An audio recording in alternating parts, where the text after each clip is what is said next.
Hello, everyone. I'm Daniel. This is a channel about finance, investments, and personal growth. Picture this. You're at a dinner gathering, and someone casually mentions they've maxed out their retirement account for the 12th consecutive year. Another guest chats about a rental property they purchased last summer. A third person shares news about their investment portfolio hitting a milestone you didn't even know existed. Meanwhile, you're quietly doing mental calculations, wondering if you even have a retirement plan and whether that modest sum sitting in it truly counts as savings. You smile politely, nod along, and offer a vague, "That's wonderful," while reaching for your drink. But inside, you feel that familiar sinking sensation. Later that night, lying awake, you replay the conversation. How did everyone else figure out the money game while you seemingly slept? Through that lesson, the questions spiral. Should I have bought a house years ago? Why wasn't I taught about investing earlier? Is it too late to catch up? Will I be working well into my 70s? Here's what nobody at that table will openly admit. Many are overstating their success. The person boasting about rental income might not mention it's been vacant for months, draining their resources. The one who maxed out their retirement account could be hiding significant credit card balances. The rest are just as anxious as you, but have mastered the art of appearing confident. That knot in your stomach exists because society handed you a success checklist written for a different era when homes were affordable, on a single income and pensions were common. The benchmarks you're measuring yourself against were designed for an economy that no longer exists. Yet we still internalize them, still feel inadequate when we reach 40 without hitting those invisible targets. Let's address the uncomfortable truth financial professionals often share. Conventional wisdom suggests you should have 3 times your annual salary saved for retirement by age 40. If you earn $80,000, that means $240,000 tucked away. Sounds reasonable when said quickly, but reality tells a different story. According to the Federal Reserve's latest consumer finance survey, the median retirement savings for Americans aged 35 to 44 sits around $45,000. Let that sink in. Half of all Americans in this age group have less than $45,000 saved. That's nowhere near 3 times their salary, barely 3 months' pay for most. So if you've saved $30,000, $60,000, or even $100,000, you're actually ahead of many peers. Those intimidating benchmarks were often created by institutions that profit from your anxiety. They want you to feel behind so you'll buy their products and pay their fees. But settling for average in America often means retiring with barely enough to survive. The real goal isn't to outperform your neighbors. It's to build genuine, lasting financial security. Here's what realistic benchmarks look like in today's economy. First, retirement savings. Aim for 1.5 to 2 times your annual salary by 40. Earning $70,000? Target $105,000 to $140,000 in retirement accounts. This positions you for a dignified retirement, assuming you keep contributing through your peak earning years. Why does this matter? At 40 with $120,000 invested, even without adding another penny, that money could grow to roughly $780,000 by 65 at an 8% average return. Add continued contributions, and you're looking at genuine comfort. Second, emergency savings. Keep 3 to 6 months of essential expenses in a high-yield, easily accessible account. For most households, that's $12,000 to $25,000. Critical distinction. This isn't your vacation or car fund. It exists solely to prevent catastrophe when life throws unexpected challenges your way: job loss, medical emergencies, major repairs. Third benchmark, debt. By 40, eliminate all high-interest consumer debt. Credit cards charging 20% interest should be paid off completely. Student loans should be either gone or on a clear payoff path. Your only remaining debt should be a mortgage and perhaps a reasonable car payment, under 6% interest. If you're 40 and still carrying month-to-month credit card balances, treat this as an urgent priority. Credit card interest compounds against you with the same mathematical force that investment returns compound for you. Every month you carry a balance. You're fighting a current designed to keep you stuck. Fourth benchmark, income growth. Your salary at 40 should represent a meaningful increase from where you started. Data suggests peak earning years typically fall between 45 and 54. By 40, aim to earn at least 30% more than you did at 30, adjusted for inflation. If you're not there, your career trajectory may need attention. This isn't about status, it's about mathematics. Your wealth-building capacity is fundamentally constrained by your income. Someone earning $50,000 who saves 20% sets aside $10,000 yearly. Someone earning $100,000 saving the same percentage puts away $20,000 over 25 years.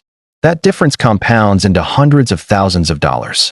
Now, what if you look at these benchmarks and realize you're behind? Maybe on several, maybe on all. The instinct is to panic, to feel you've wasted years and can't recover. You might even feel tempted to give up. This is where a crucial mathematical truth becomes your ally. Catching up in your 40s can actually be more effective than starting from scratch in your 20s. Here's why. First, your earning power is higher. The average 40-year-old earns significantly more than the average 25-year-old, giving you more raw material to build wealth. A 25-year-old might invest $300 monthly. A 40-year-old with an established career might manage $1,500 or $2,000. That difference in contribution intensity matters enormously. Second, your expenses often stabilize. Student loans may be paid off. Your career wardrobe is set. You've made most major purchases young adults face. The acquisition treadmill slows, if you let it. Third, you're finally old enough to truly understand money. Many people in their 20s invest without fully grasping what they're doing. They pick funds because names sound appealing, panic during market drops, or cash out retirement accounts when changing jobs. By 40, you've witnessed enough economic cycles to develop the emotional resilience successful long-term investing requires. You've seen markets crash and recover. You understand that volatility is the price of admission for long-term growth. Let me share a story that illustrates how the catch-up game works when played correctly. Meet Marcus. At 40, he had $22,000 in retirement savings, a car payment, and about $8,000 in credit card debt. Earning $85,000, he felt like he was barely staying afloat. Every month ended with roughly the same checking account balance, regardless of saving efforts. By traditional measures, Marcus was falling short. He'd spent his 30s in a fog of lifestyle inflation, every raise absorbed by slightly nicer apartments, better restaurants, pricier hobbies. He wasn't irresponsible. He simply wasn't intentional. Money came in, money went out, and a decade passed. Over the next 7 years, Marcus executed a catch-up strategy that transformed his financial picture. No lottery win, no inheritance, no wildly successful side business, just a systematic approach. Prioritizing highest impact actions first. Phase 1. Stop the bleeding. Marcus spent a weekend auditing 3 months of bank and credit card statements. He discovered $340 monthly evaporating into unused streaming services, an untouched gym membership, subscription boxes, and premium accounts he didn't need. That's over $4,000 yearly wasted. He also refinanced his car loan from 8.9% to 4.2% interest, saving $127 monthly without changing his lifestyle. Within 30 days, he freed up nearly $500 monthly through pure optimization. No sacrifice required, just eliminating unnoticed waste. Phase 2. Debt elimination. Marcus threw every extra dollar at his credit card balance. He didn't invest during this phase. He didn't save beyond a minimal $2,000 emergency fund. He attacked the debt with single-minded intensity because credit card interest represents a guaranteed negative 20% return. No investment reliably competes with that guaranteed loss. Using the debt avalanche method, targeting highest interest rates first, he eliminated the balance in 8 months. With the credit card debt gone, Marcus now had $850 monthly freed up for wealth building. The original $500 plus the $350 he'd been paying toward minimums. Phase 3. Build a proper emergency fund. Before investing aggressively, Marcus needed a buffer against life's surprises. Over 4 months, he grew his emergency fund from $2,000 to $15,000, about, for months of essential expenses. This step isn't a delay. It's foundational. Without an emergency fund, Any unexpected expense forces you back into debt, trapping you in a cycle of paying off cards, facing surprises, and racking up debt again. The emergency fund breaks that cycle permanently. Phase 4. Leverage catch-up contributions. Here's where being over 40 helps. The IRS allows additional retirement account contributions starting at age 50, while the regular 401k limit might be around $23,000. Annually, those 50 and older can contribute an extra $7,500. Marcus was 42 when he started, giving him 8 years to build momentum before accessing this advantage. He immediately maxed out his employer match, a 50% instant return on contributions. His company matched 50 cents per dollar up to 6% of salary. He'd been leaving thousands on the table for years. Then he increased his contribution rate by 1% every 6 months. This gradual approach prevented lifestyle shock while steadily accelerating savings. By 45, he contributed 18% of his salary to retirement accounts, barely noticing the difference in take-home pay because increases happened slowly enough for his lifestyle to adjust. Phase 5. Income acceleration. Marcus realized saving his way to wealth would be slow. Real leverage required income growth. He spent evenings and weekends earning a specialized industry certification. It cost $3,000 and 6 months of study. Within 2 years, he positioned himself for a promotion, increasing his salary by $22,000 annually. Here's the key insight most miss. Marcus didn't spend that raise. He maintained his existing lifestyle and invested the entire difference. This single decision added an extra $1,400 monthly to his investment accounts. Because he'd already adapted to living on his previous salary, the higher income went directly to wealth building. By 49, 7 years after starting with almost nothing, Marcus had accumulated over $380,000 in retirement savings. He owned his car outright. His only debt was his mortgage, which he paid extra toward monthly. He was on track to retire comfortably at 62 with over $1.2 million in investment assets. The math enabling this isn't complicated. It's about being aggressive during the right window. If you're 40 and invest $2,000 monthly at an 8% average return, you'll have approximately $450,000 by 55 and over $950,000 by 62. Start at 45 with the same numbers, and you're looking at $350,000 by 60. The window matters enormously, and it's still wide open at 40. Consider this: starting late but aggressive often beats starting early but passive. Someone investing $200 monthly from 25 to 65 at 8% returns ends with about $700,000. Someone investing $1,500 monthly from 40 to 65 at the same return ends with about $1.3 million. The late starter contributed more total dollars and ended with nearly twice the wealth. Contribution intensity matters more than time when you have a 25-year runway. But there's a psychological trap that derails more catch-up attempts than any mathematical challenge. Financial paralysis. Knowing you need to act.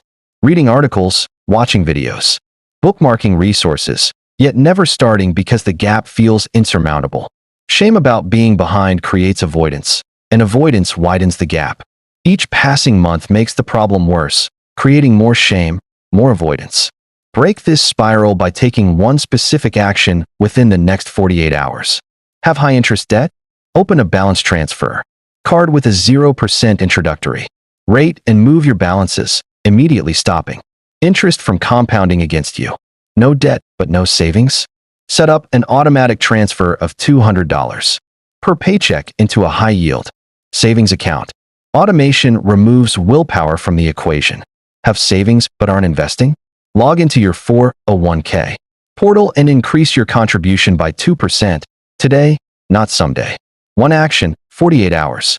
Motion creates motivation, not the other way around. Remember that dinner party from the beginning? The person who maxed out their 401k for 12 years has about $350,000 saved. Great. But they also carry significant mortgage debt and upcoming college costs. They're not wealthy. They're leveraged. The rental property owner might be losing money monthly after accounting for mortgage, taxes, maintenance, and vacancies. The person celebrating a brokerage milestone might have inherited funds they've already partially spent. Meanwhile, you're comparing your behind-the-scenes reality to their highlight reel. That's the danger of dinner party finance. Everyone performs success. Nobody admits struggle. The benchmarks themselves matter less than your trajectory. Someone at 40 with $50,000 saved but a 30% savings rate is in a vastly better position than someone with $200,000 saved and a 5% savings rate. Velocity matters more than position at this stage. If you're ahead, resist coasting. Those extra 5 years of aggressive saving could buy a decade of freedom later. If you're behind, recognize you're standing at your most powerful wealth-building moment. Your earning potential is near its peak. Your expenses can be controlled. Your timeline is still long enough for compound interest to work. The person who starts aggressively at 40 often overtakes the person who started casually at 25. This isn't wishful thinking, it's basic mathematics. Over a 25-year runway, 10 years from now, you'll either look back at this moment as your turning point, or you'll be having the same anxious feelings at the next gathering. The benchmarks aren't the point. What you do next is the point. If this content helped you, please subscribe to the channel and hit the like button to support more videos like this. Don't forget to subscribe. More cool stuff in my other videos. Thanks.